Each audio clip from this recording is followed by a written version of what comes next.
Yes, I hope अभी आप सबको दिख रहा है। तो देखो इसमें होता क्या है ना कि चार फोर्सेस हमारे पास है जो कि एक्ट कर रहे हैं एक ही सिंगल पॉइंट के ऊपर। ये सपोज वो पॉइंट है जिसके ऊपर चार डिफरेंट फोर्सेस काम कर रहे हैं। Suppose one force is acting on it in this direction here, then the another force, this can be called as F1, okay, and the F2 can be supposed to be acting on this particle in this direction. We can call it as F2, no doubt, and this force is going to be, and the third force is going to be acting on the same particle, and that is going to be F3 actually. तो ये F3 है suppose, जो कि इसी particle पर काम कर रहा है, और एक चौथा फोर्स भी उसके ऊपर काम कर रहा है जो हमको निकालने के लिए बोला है। ठीक है, और ये दिया हुआ है कि ये जो पार्टिकल है it is going to be at rest. देखो ठीक से, अगर ये चार फोर्सेस अगर एक ही पार्टिकल के ऊपर अगर काम करते हैं तो वो कभी पॉसिबल है, when it is possible and particle can be at rest. तो पार्टिकल रेस्ट में होते भी, मतलब चार फोर्सेस एक्ट होते भी ये पार्टिकल रेस्ट में होना कभी पॉसिबल है, सिर्फ तब पॉसिबल है जब ये चारों फोर्सेस का वेक्टर सम जीरो बन जाए। ये एक बेसिक बात है जो हमको फिजिक्स के अंदर एज अ इनसाइट के तौर पे हमको पता होनी चाहिए।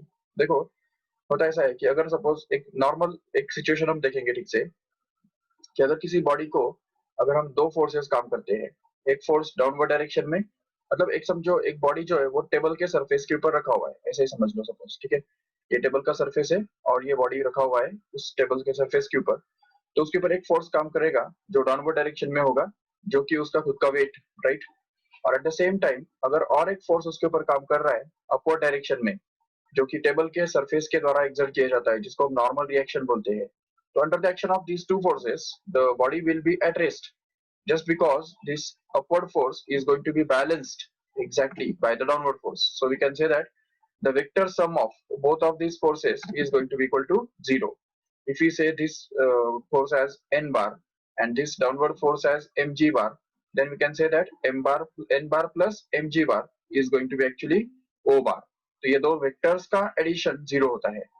Even if suppose the body is exerted upon by another force which is in the leftward direction, right, like this here, and suppose at the same time the body is acted upon by another force which is in the rightward direction like this here. So and if suppose both of these forces are exactly equal, then we can see again that the sum of these two forces, vector sum of these two forces will become zero, and this body will remain at rest once again. So in this way, तो body जो है वो rest में होने के लिए क्या जरूरी है, सिंपली ये ना कि दोनों का फोर्सेस का सम जो है वो जीरो होना चाहिए। तो अब जब चार फोर्सेस इस बॉडी के ऊपर काम कर रहे हैं तभी भी वही कंडीशन होगा कि when the four forces are acting on the body and still if the body is going to be at rest, what does it mean is the four all this four forces add up to zero.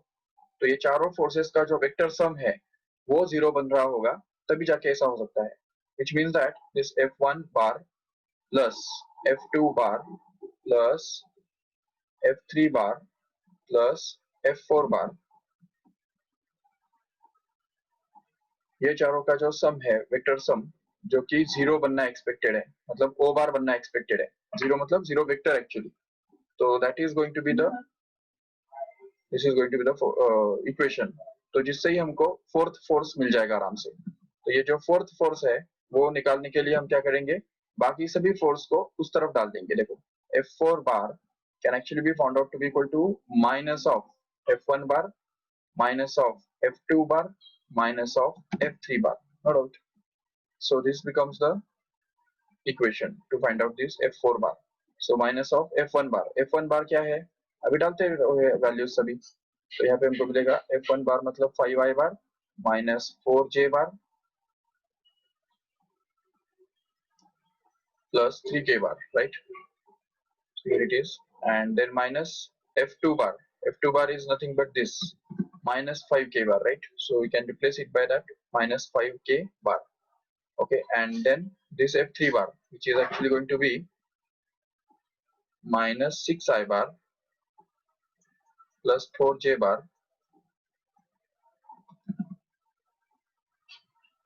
and minus नहीं plus ना, plus 4k bar, right? So here it is 4k bar. Okay. Now if we solve this, simplify this further, then we get this minus 5i bar plus 4j bar minus 3k bar. Then here it is minus of minus plus 5k bar plus 6i bar and minus 4j bar minus 4k bar. Okay. So if we simplify this further, then we can get this up to minus 5i bar and plus 6i bar comes out to be simply I bar. You can see clearly. Then again 4j bar and minus 4j bar just get cancelled. देखो ये और ये cancel हो गया, no doubt. बाकी minus 3k bar plus 5k bar and minus 5k bar. So 5k bar minus 4k bar is 1k bar and 1k bar minus 3k bar becomes minus 2k bar here. So I bar minus 2k bar, which is going to be the final answer. You can see it here. So this is going to be the final answer. We can see. Okay. So this is going to be the solution of this 8th question. Okay. Let us move to the next. अच्छा अभी next जो part है इस chapter के अंदर का, तो जो हमने कल भी start किया था already, मुझे लगता है, and that is going to be actually the dot product of two vectors, right? तो दो vectors का dot product हमने देखा था. So how the dot product of two vectors is defined is, see here.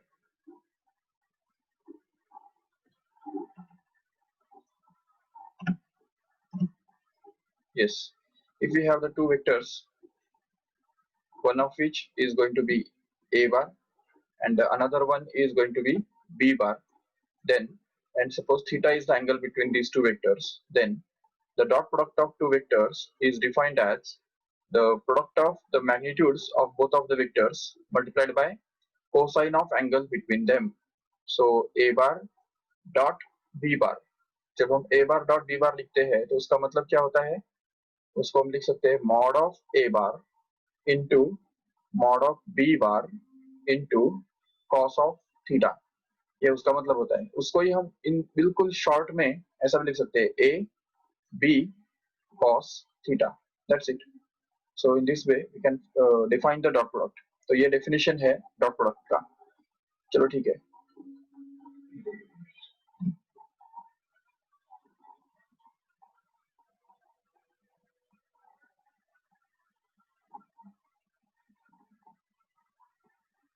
Okay, and as we have seen last time, what are the properties of dot product?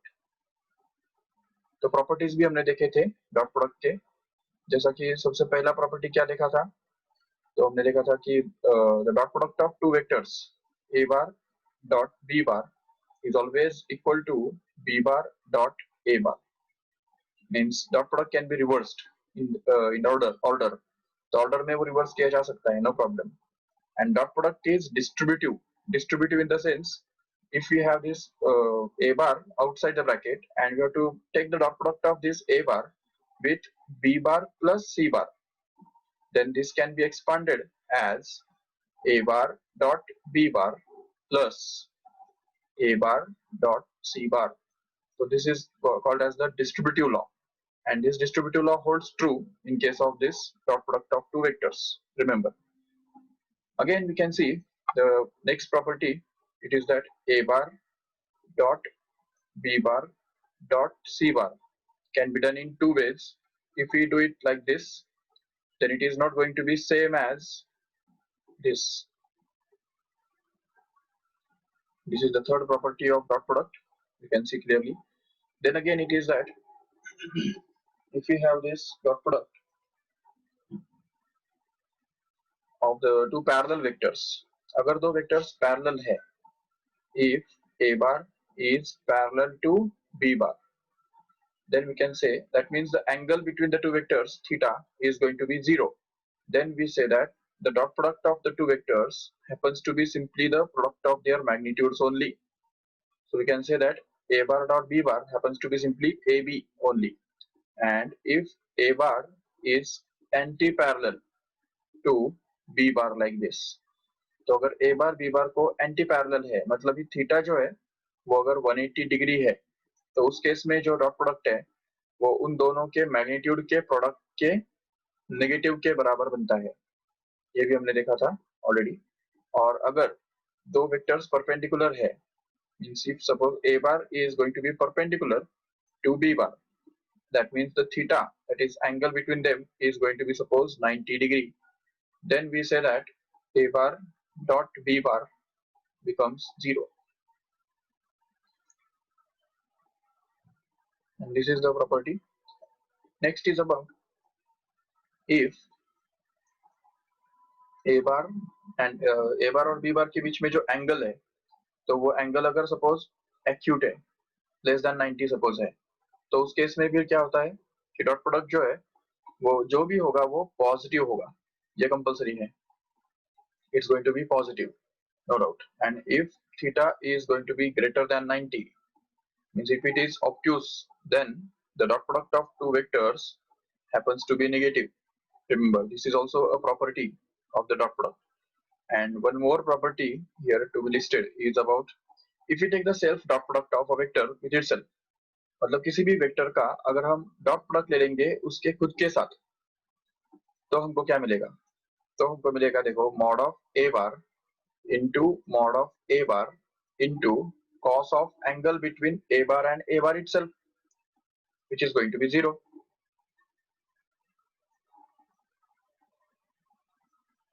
And hence we can get it as a bar dot a bar is going to be actually equal to mod of a bar the whole square, just because cos of 0 is going to be 1.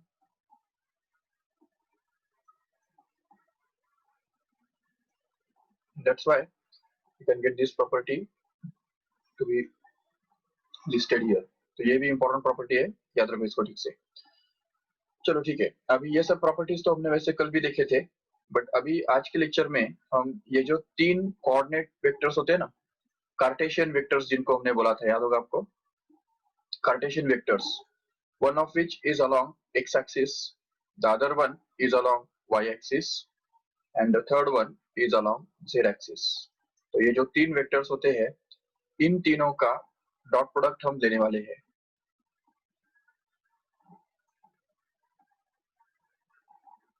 Suppose ये i बार है, ये suppose j बार है, और ये k बार है।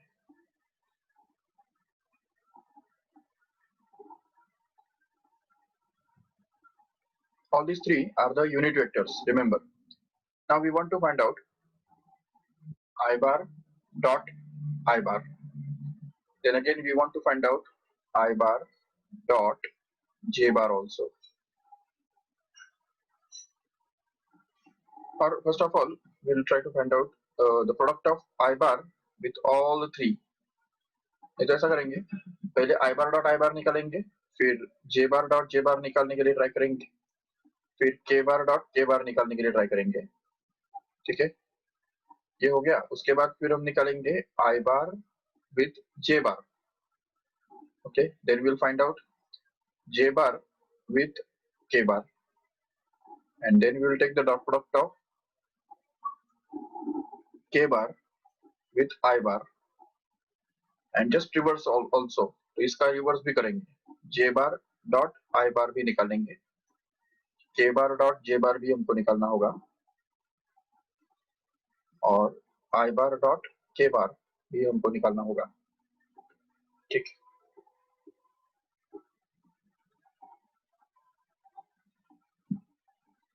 if you see this last property here, ये जो property हमको दिख रहा है, तो इससे क्या पता चलता है, देखो कि a bar dot a bar is always equal to mod of a bar the whole square. ये एक बहुत इंपॉर्टेंट प्रॉपर्टी है। तो वो प्रॉपर्टी अगर हम यहाँ पे यूज करेंगे इस इक्वेशन के अंदर, तो देखो यहाँ पे i bar dot i bar क्या आएगा, it will actually be equal to mod of i bar का whole square. Again the same thing here, j bar dot j bar, what it can be written to be equal to, can be written as mod of j bar the whole square.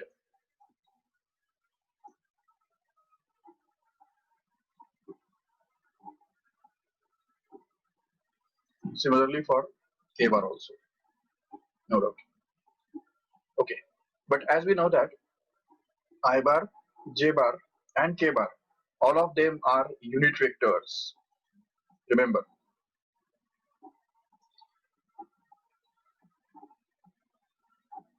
हमको पता है already कि I bar, J bar और K bar ये तीनों कौन है? Unit vectors है। और यूनिट वेक्टर का डेफिनेशन ही क्या होता है? पहले तुमको यूनिट वेक्टर किसको बोलते हैं? जिसका मैग्नीट्यूड 1 होता है उसको हम यूनिट वेक्टर बोलते हैं। बिल्कुल। तो इसका मतलब अगर I bar, J bar, K बार अगर यूनिट वेक्टर्स है तो इसका मतलब जरूर उनका मैग्नीट्यूड जो है वो 1 होना चाहिए। तो मैग्नीट्यूड का मतलब क्या? ये जो मॉड ऑफ आई बार हमने लिखा हुआ है उसको ही तो मैग्नीट्यूड बोलते हैं, बराबर। तो इसलिए फिर यहाँ पे हम बोल सकते हैं यहाँ पे कि आई बार, जे बार एंड के बार all of them are going to be the unit vectors, and that's why we can say that mod of I bar is going to be actually same as mod of J bar, which is going to be same as mod of K bar, which is actually going to be equal to 1. And if you put it here, then we can get that 1 का square, जो कि बनेगा 1। फिर से यहाँ पे 1 का square भी 1 और यहाँ पे भी अगर 1 का स्क्वायर कर दो तो वो भी 1 बनेगा। बिल्कुल। तो इसका मतलब ये आई bar dot i bar, J bar dot j बार और के बार डॉट के बार, इनका तो क्वेश्चन ही खत्म हो गया, इनका प्रॉब्लम सॉल्व हो गया। वो 1 है, तीनों का वैल्यू 1 मिलने वाला है। चलो ठीक है, but what about this i bar dot j bar? If you see, तो i bar dot j bar, can you see that this i bar and j bar are actually perpendicular to each other? Just check. Here we can see clearly that I bar and J bar are just perpendicular to each other. यहाँ पे angle जो है वो 90 degree angle रहने वाला है। बिल्कुल। और इसीलिए हम ये बोल सकते हैं यहाँ पे कि I बार और J बार, अब अभी अभी हमने एक प्रॉपर्टी देखा, देखो क्या प्रॉपर्टी देखा, ये देखो ये वाला प्रॉपर्टी दिख रहा है,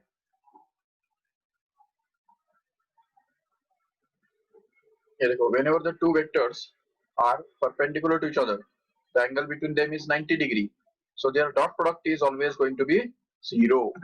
तो ये जो प्रॉपर्टी है वो बहुत इंपॉर्टेंट प्रॉपर्टी है जो हम यहाँ पे यूज करेंगे। तो हमको क्या मिलेगा, देखो अगर आई बार जे बार परपेंडिकुलर है तो उनका डॉट प्रोडक्ट कितना मिलेगा?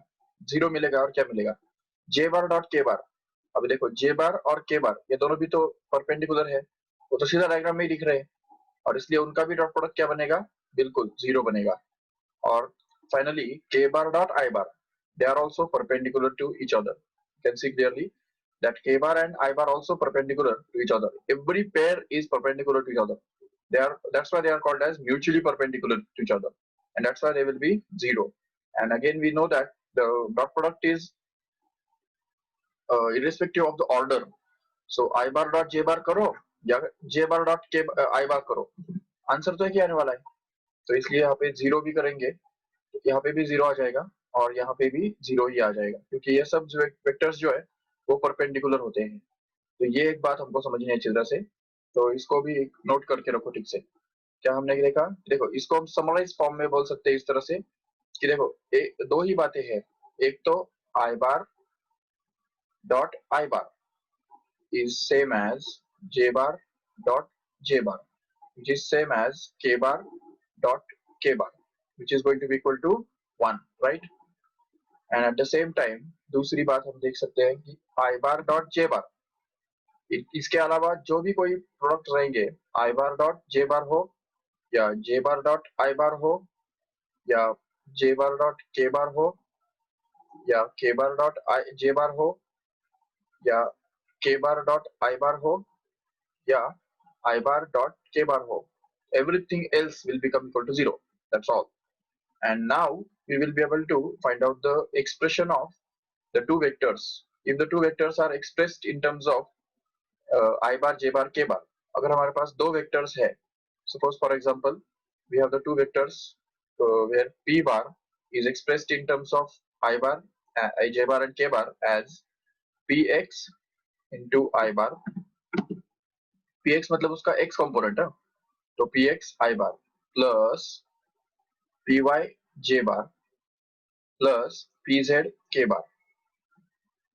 हमने कल देखा था कि every vector can be expressed in terms of I bar, J bar and K bar uniquely. So suppose we do that here, and then again suppose Q bar is also, suppose it is expressed in terms of I bar, J bar and K bar in this way.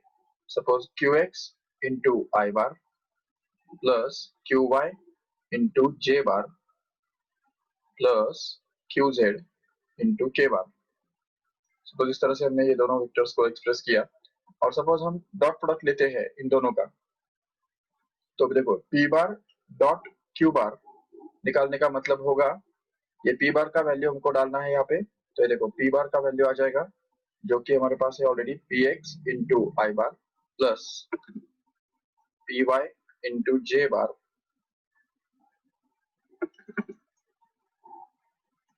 Plus P Z into के बार। Okay, तो ये हो गया dot. अभी Q bar का जो ये पूरा वैल्यू है वो भी हमको यहाँ पे रिप्लेस करना है, जो बनेगा क्यू एक्स इंटू आई बार प्लस क्यू वाई इंटू जे बार प्लस क्यू जेड इंटू के बार। ठीक है, so this is going to be the expression. Now in the next step we have to expand this bracket. ये पूरा bracket जो है वो हमको expand करना है। We have to multiply this px with qx first, then we have to multiply this px with qy, and then px with qz also, and at the same time this py is to be distributed with qx, py is again distributed with qy, and py is distributed with qz, and finally this pz is also distributed with qx, qy and qz as well. तो ये से हमको जाना है, तो उसके लिए हम ऐसा करेंगे, सबसे पहले ये जो पोर्शन है ये क्रॉप करके पहले न्यू पेज पे ले लेंगे ताकि हम उसको और आगे सॉल्व कर पाए।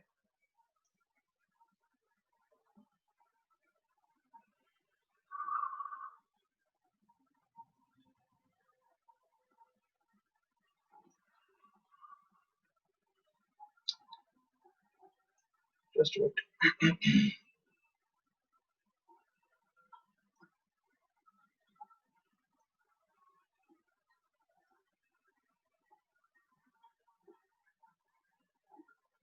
Yes.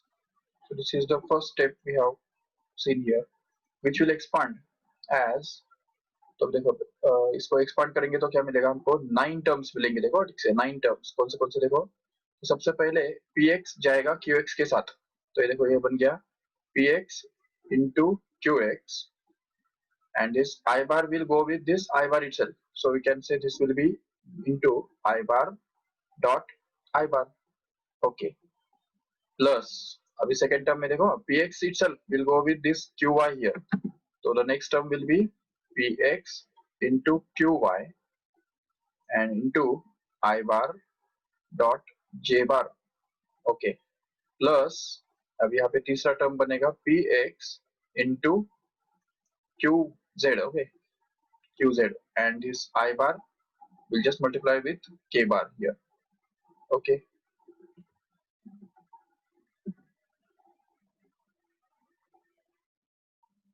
then in the next step we can see this will be plus, तो अब यहाँ पे देखो py अभी डिस्ट्रीब्यूट होने जा रहा है, py is getting distributed now, so py will distribute with qx first, so as to get this py into qx, and that is multiplied with j bar dot I bar, plus the second term comes out to be py into qy, this qy here, so here it is qy into j bar dot j bar here, plus third term comes out to be py into qz into j bar dot k bar.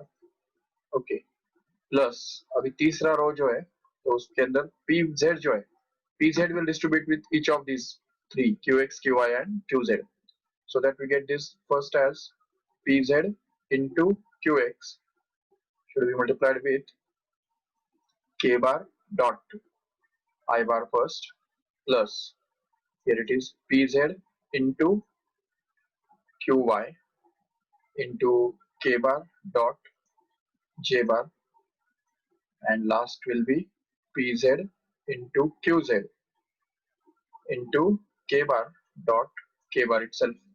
Okay, so these are the 9 terms we have obtained here as a result of the multiplying every term with every term here.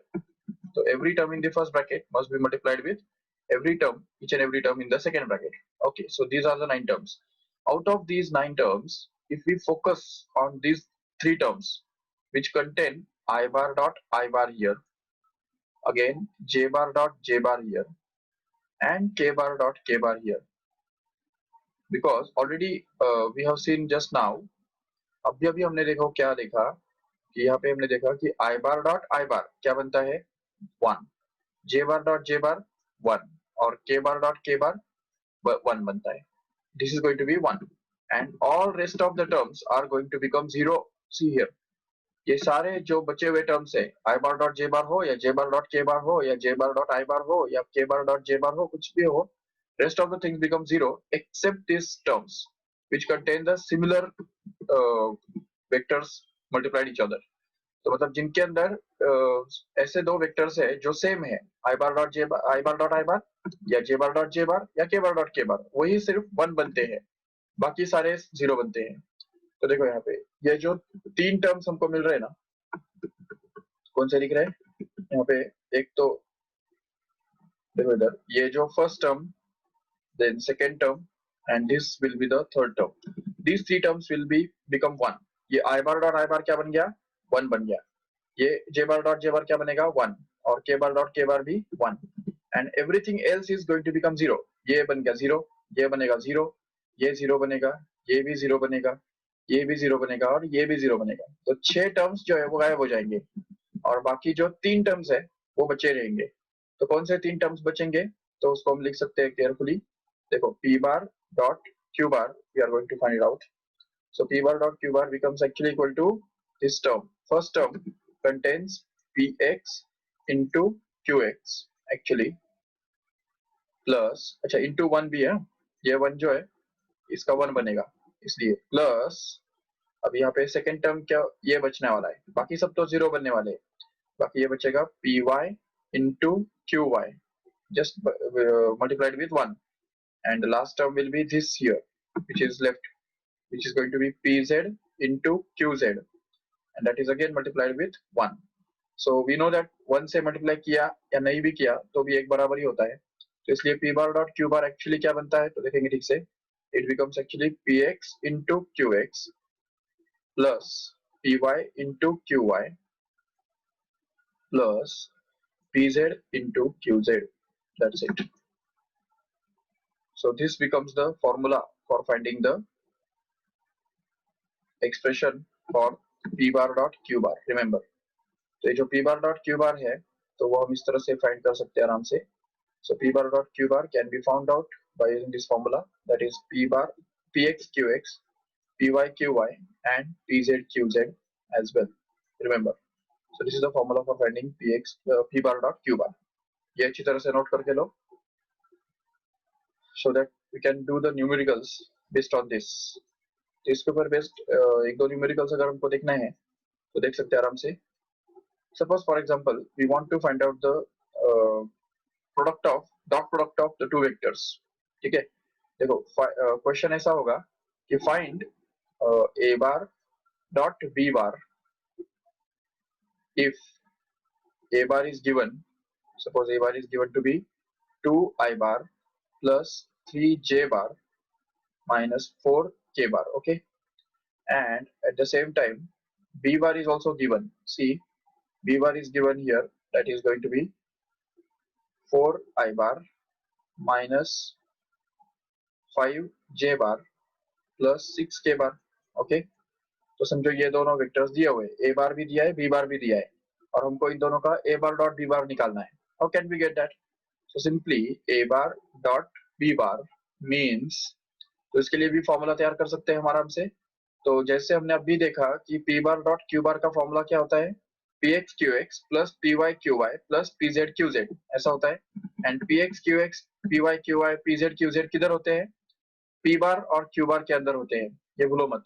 ये देखो जो हमने example लिया था, तो P बार को हमने P x आई बार plus Q P Y जे बार plus P Z के बार करके लिखा था, और क्यू बार को हमने क्यू एक्स आई बार प्लस क्यू वाई जे बार प्लस क्यू जेड के बार करके लिखा था। तो सेम वैसे ही अगर यहाँ पे हम देखते हैं कि ए बार और बी बार एक्सप्रेस किए हुए आई बार जे बार और के बार के फॉर्म में, तो इसका मतलब जरूर ये जो नंबर्स है 2, 3 एंड -4 वो कौन होना चाहिए, वो ए एक्स ए वाई और ए जेड होना चाहिए। सेम वैसे ही ये जो है ये बी एक्स बी वाई और बी जेड होना चाहिए। तो अगर हम यहाँ पे फॉर्मूला तैयार करते हैं तो ए बार डॉट बी बार का फॉर्मूला क्या बनेगा, तो वो बनेगा a x into b x, remember, plus a y into b y plus a z into b z. That's all. That means, in short, what we have to do is we have to just multiply the coefficients of I bar with I bar here, J bar with J bar, and the coefficient of K bar with K bar here. That's it. So we can get that this AX, which is 2 into 4 multiplied here, plus here it is AY, which is going to be 3 here. So 3 multiplied with -5, and last is -4, which is to be multiplied with 6, and that's it. If we simplify this further, then we get this as 8 minus 15 minus 24, and if we add this together, then we get this 8 minus 24 is minus 16. Minus 16 minus 15 becomes minus 31, and this is actually going to be the value of A bar dot B bar. Remember, that's it. So you have found out the value of A bar dot B bar in this way. तो इस तरह से हमको A bar dot B bar का value मिल जाता है, no doubt. चलो ठीक है, अभी हम देखते हैं कि प्रोजेक्शन, इसका फायदा क्या है, what is the use of this A bar dot B bar। A bar dot B bar find करने का फायदा क्या होगा, तो देखो ठीक से, उसके लिए ये समझ सकते हो आराम से कि ये देखो, अगर सपोज हमारे पास दो वेक्टर्स है, ये मान लो A बार है और ये सपोज B बार है, ठीक है।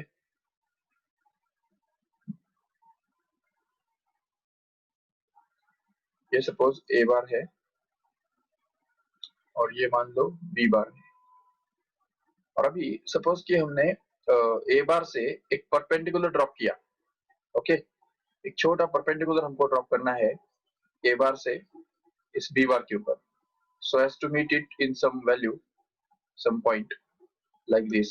ये देखो, यहाँ से हमने A बार के टॉप पॉइंट से अगर एक परपेंडिकुलर ड्रॉप किया, ये यहाँ पे इधर, तो जो वो जहाँ पे भी मिलता है, तो यहाँ से यहाँ तक का जो डिस्टेंस है, ये देखो, ये जो डिस्टेंस होता है यहाँ से यहाँ तक, तो इसको हम क्या बोलेंगे, यहाँ से लेके यहाँ तक का जो डिस्टेंस बनता है ना, तो ये जो ग्रीन कलर से लिखा हुआ है, तो वो हमको मिलता है, इसको बोलते हैं projection of A bar on B bar. Remember, what is it called, projection of A bar on B बार।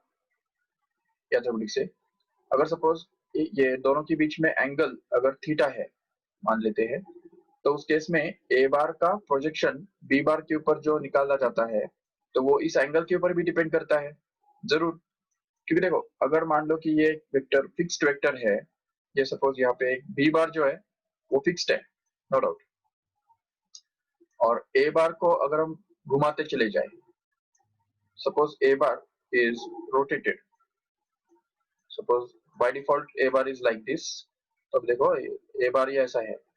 अभी इस केस में प्रोजेक्शन कितना बनेगा, तो समझ सकते हो आराम से, projection will be greater in this case because it will be maximum here because theta is very small, no doubt.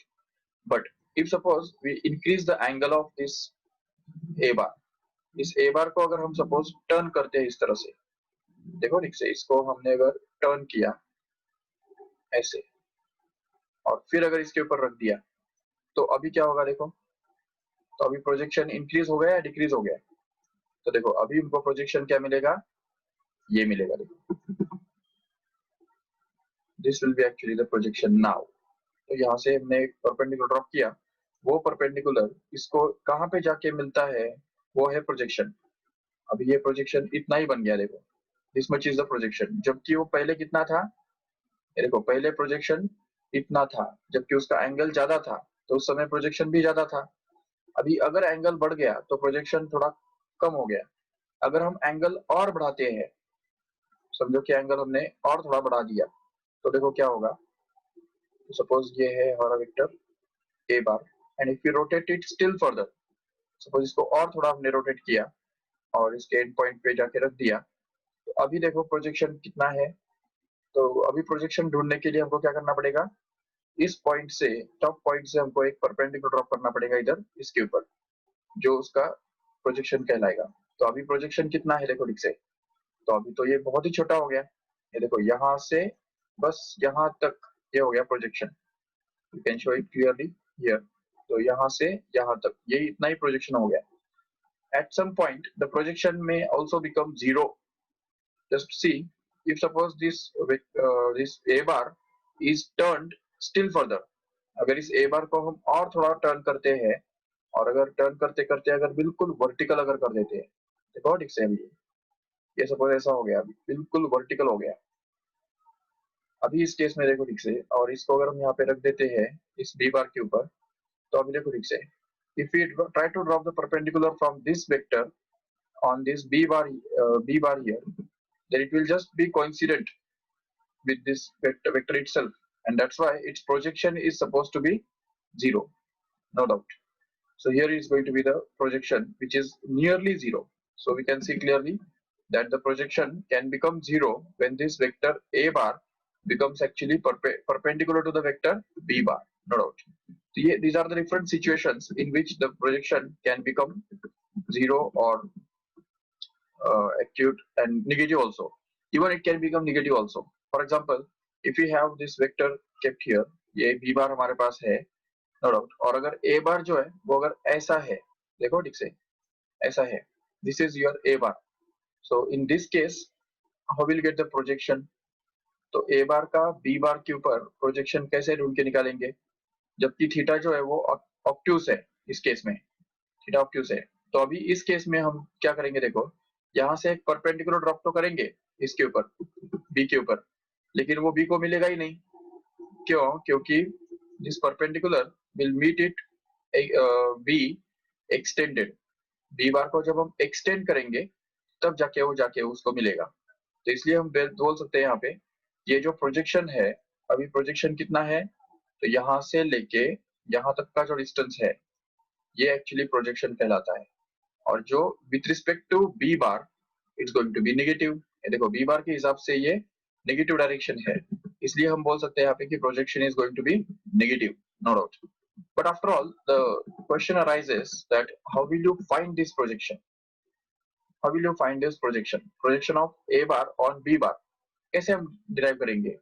तो उसके लिए एक सिंपल टेक्निक यूज किया जाता है। देखो ठीक से, अगर इस पूरे ट्रायंगल के अंदर देखेंगे ठीक से, तो ये जो है यही तो है ना projection of a bar on b bar, यहाँ से लेके जो यहाँ तक का डिस्टेंस है यही प्रोजेक्शन है, और वही हमको निकालना है। उसको अगर चाहिए तो हम बोल के रखेंगे ओ पी सपोज, या ओ एम बोल के रखेंगे, चलो। और ये जो डिस्टेंस है इसको पी बोल देंगे, और इसको क्यू सपोज, ठीक है। तो अभी इसमें देखो पी से जो परपेंडिकुलर ड्रॉप किया है हमने, वो एम पे उसको मिलता है, तो P M is perpendicular to this O Q, okay. So now in this case, in this whole triangle, ये जो पूरा बड़ा ट्रायंगल जो दिख रहा है, इस ट्रायंगल के अंदर अगर cos थीटा का अगर फॉर्मूला यूज करो ना, तो क्या मिलेगा, देखो ठीक से। तो we can say that cos theta is actually going to be equal to adjacent upon hypotenuse, correct है? Yes, so we can say that adjacent, which is here OM, right है? तो OM यहाँ पे आएगा ऊपर, and that is to be divided by hypotenuse, which is OP here. So this is OP here. Okay. तो अगर हमने ये लिख दिया, तो इसमें से हमको क्या मिलेगा पता है? OM can be written to be actually equal to OP into cos theta, and this OP itself is going to be mod of A bar, correct है? ये OP ही तो mod of A bar है, तो इसको अगर हम लिखेंगे OM को, तो it will be actually equal to mod of A bar and this is cos theta as it is. So we can say that this OM will be equal to mod of A bar into cos theta, right? And hence we can say that this will be OM. And what is projection of A bar on B bar? Actually it is OM only. OM ही तो projection है, और OM is found to be equal to mod of A bar cos theta, right? And if we replace it by that, then we can get this mod of A bar into cos theta, no doubt.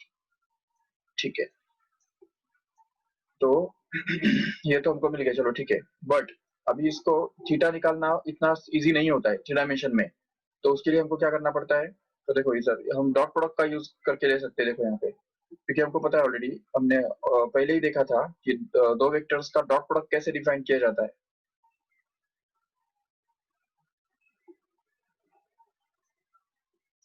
क्या बताया था?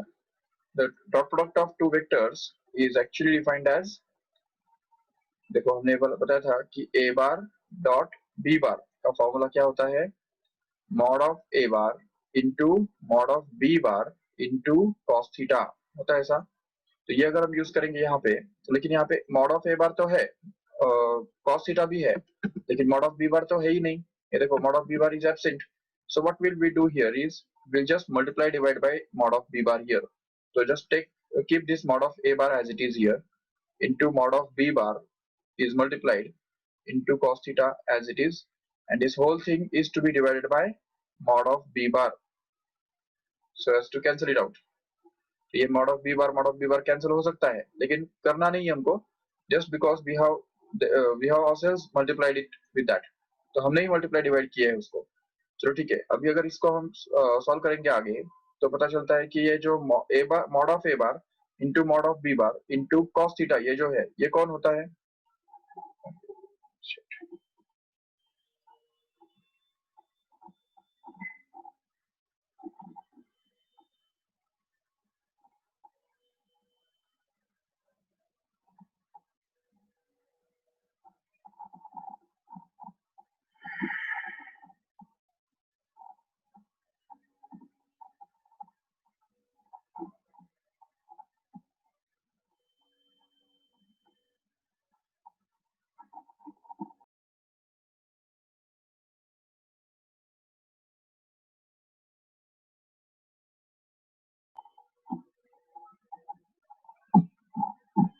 Okay, सभी सुन पा रहे हैं मुझे?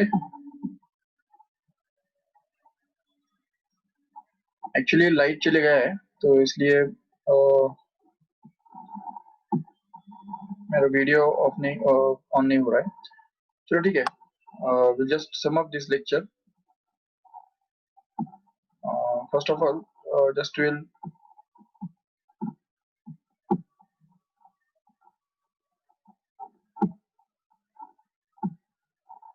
conclude this. तो ये आपको दिखाई दे रहा है सभी को? तो देखो यहाँ पे ये जो न्यूमरेटर है, ये न्यूमरेटर क्या बन रहा है यहाँ पे? ए बार डॉट बी बार बन रहा है. देखो चेक करो एक बार ठीक से. तो इसलिए यहाँ पे हम इसको लिख सकते हैं a bar dot b bar, and that is to be divided by mod of b bar here. So this becomes the formula for projection of a bar on b bar, and this formula has to be learned because we want to find out we have to do some numericals based on this. So remember, projection of a bar on b bar is going to be obtained by using this formula, a bar dot b bar upon mod of b bar. तो ये formula use करके ही हमको projection of a bar on b bar निकालना होता है. चलो ठीक है, ओके. सो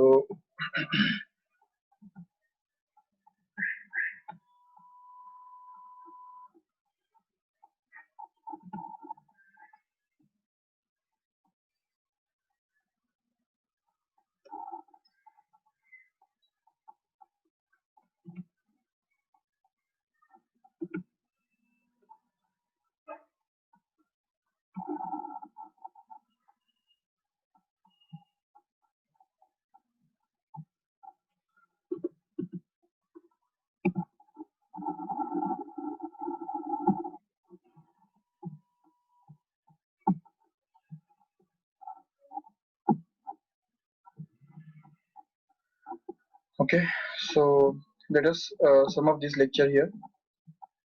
अगर कोई डाउट है तो पूछो, नहीं तो हम कंटिन्यू करेंगे। Okay, the next lecture will be on Monday. Tomorrow will be holiday, कल कोई लेक्चर्स नहीं रहेंगे, तो बाकी लेक्चर्स हम मंडे को कंटिन्यू करेंगे। Okay, are you able to listen me? Just एक कोई तो भी बोलो। Yes sir. ओके, ठीक है चलेगा फिर। सो बाय बाय।